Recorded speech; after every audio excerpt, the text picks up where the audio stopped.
chú hay với nhà cô hai chỉ quý cá là nấu bé nén thì cô mình nấu thì bé thế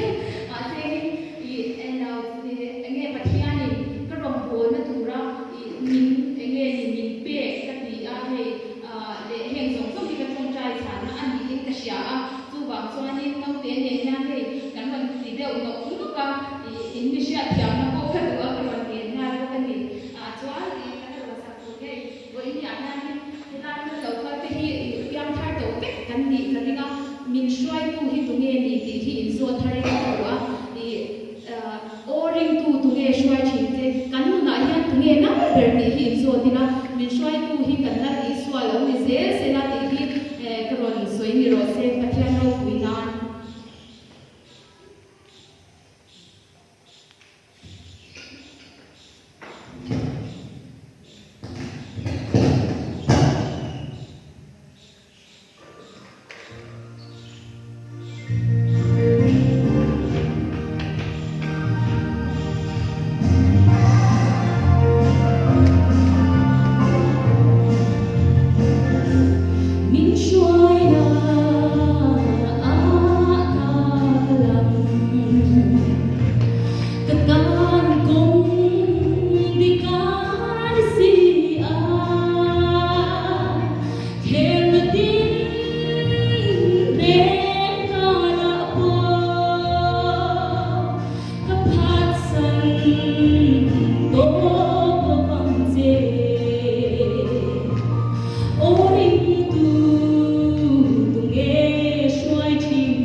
to be